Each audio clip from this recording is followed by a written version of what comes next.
Amados irmãos e irmãs, paz e bem.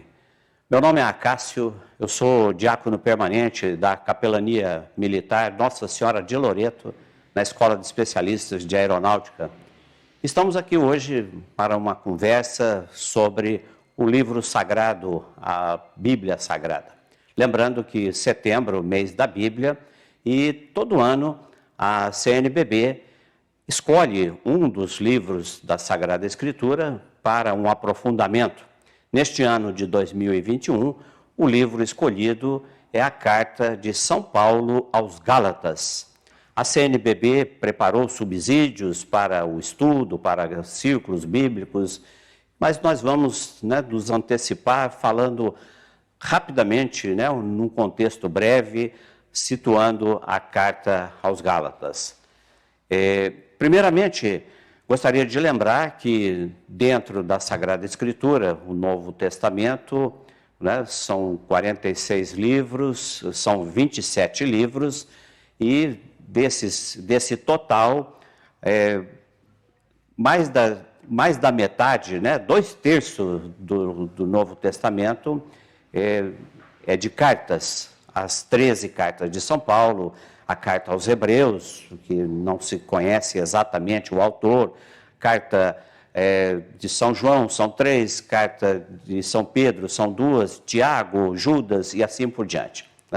As cartas de São Paulo, por serem maior número, um total de 13, elas são agrupadas em blocos, as cartas escatológicas aos Tessalonicenses, as grandes cartas, Romanos, Coríntios, e as cartas pastorais, Timóteo, Tito, e também as cartas do cativeiro, a carta aos Efésios, a carta aos Filipenses. Então, na Bíblia, as cartas estão dispostas dessa maneira. A carta aos Gálatas, considerando as cartas de Paulo, que são estudadas à parte, e a CNBB, muito felizmente, adotou para esse ano essa belíssima carta, que trata de uma realidade, de um contexto muito oportuno. Como todos os livros da Bíblia abordam temas importantíssimos.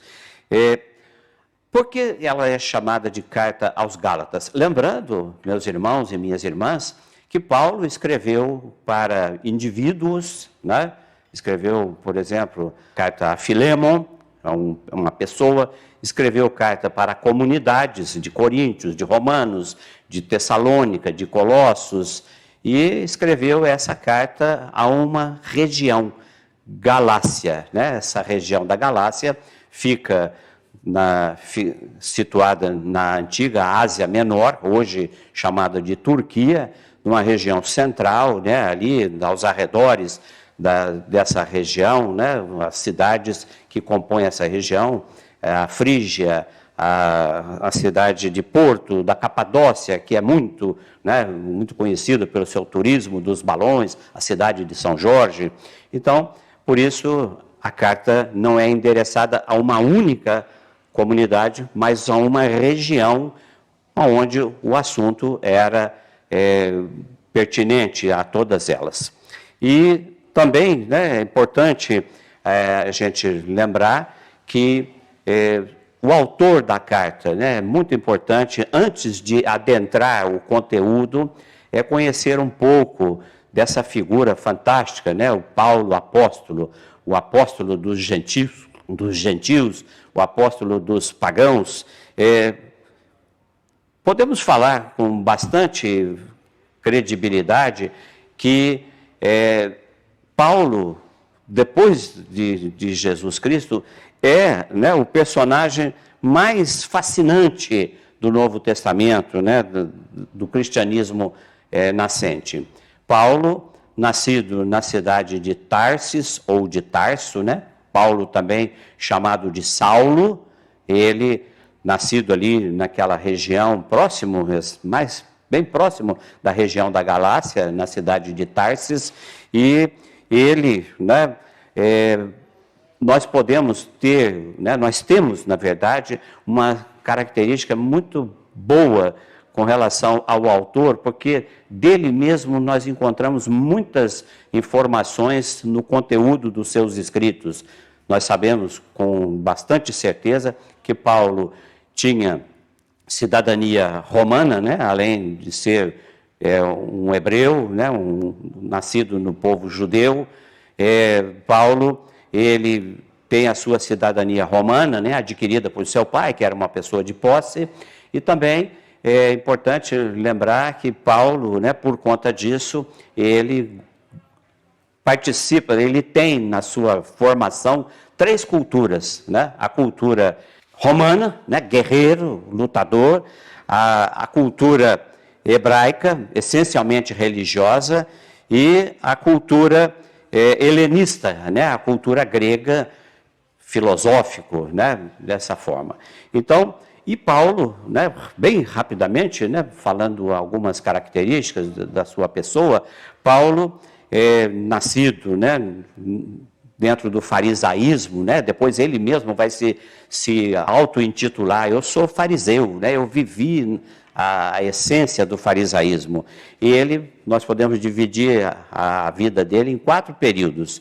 O judeu praticante, conhecedor da Torá, conhecedor da lei, o convertido fervoroso depois da queda a caminho de Damasco.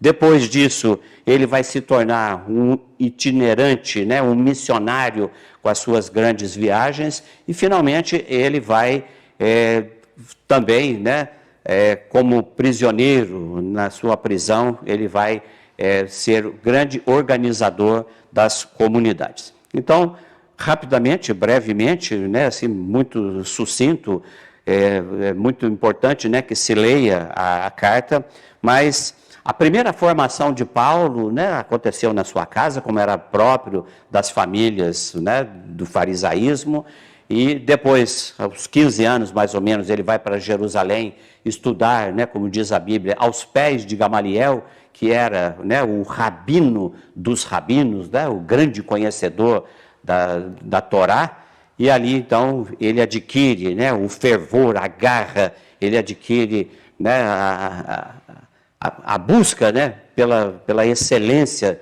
da promessa de Deus.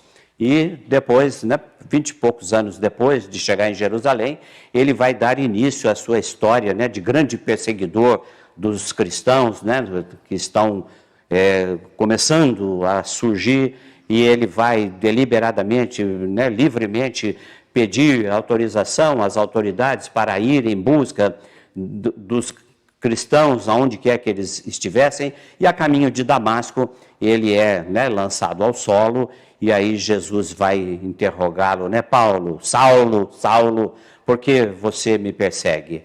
E aí Saulo fica cego, é encaminhado para a cidade de Damasco, para a casa de um homem chamado Judas, e ali ele é batizado por Ananias, e imediatamente, né, depois de alguns dias naquela condição, ele readquire a sua visão, se alimenta e já sai para pregar o Evangelho, criando uma situação delicada, porque para os cristãos ele continuava sendo uma ameaça, e para os judeus ele havia se tornado um grande traidor. Então, com isso, né, a história de São Paulo vai ganhando em conteúdo fascinante, né, e muito oportuno.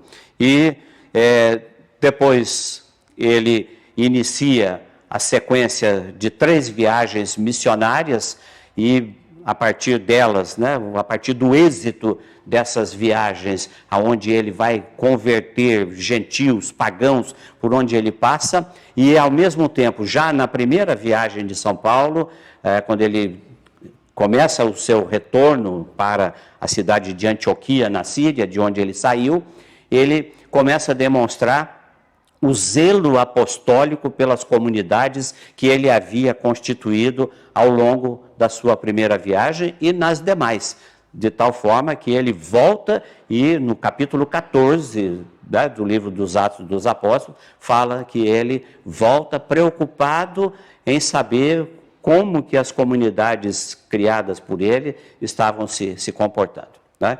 E assim, depois tem uma segunda viagem, né? E ele sempre tendo ao seu lado Barnabé, né? Uma figura importantíssima na vida de Paulo também.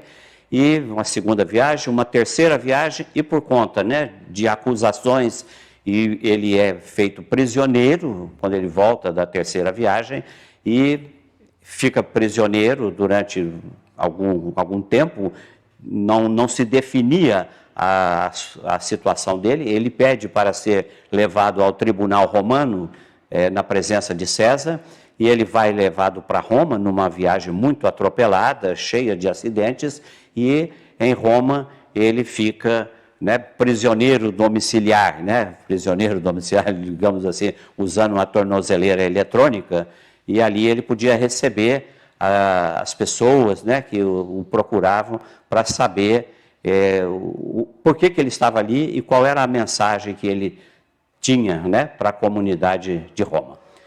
Não se dando solução também em Roma para o caso dele, e Lucas, né, que é o escritor dos Atos dos Apóstolos, não narra para nós o desfecho final. Subentende-se que ele teria sido libertado, tendo sido preso novamente num segundo momento, já sob o governo de Nero, né, que ensandecidamente coloca fogo em Roma e acusa os cristãos. Paulo também acaba, né, sendo preso, aí verdadeiramente, né, assim, numa prisão, isolado, e o seu desfecho é a sua morte decapitada, né, na cidade de Roma, por volta do ano 67, no máximo 64 a 67. A gente fica por aqui, né, com esses relatos breves sobre a vida de São Paulo. Nós teremos um tempo para voltar. Vai lendo a carta aos Gálatas, a gente conversa sobre isso depois. Frei Galvão, rogai por nós.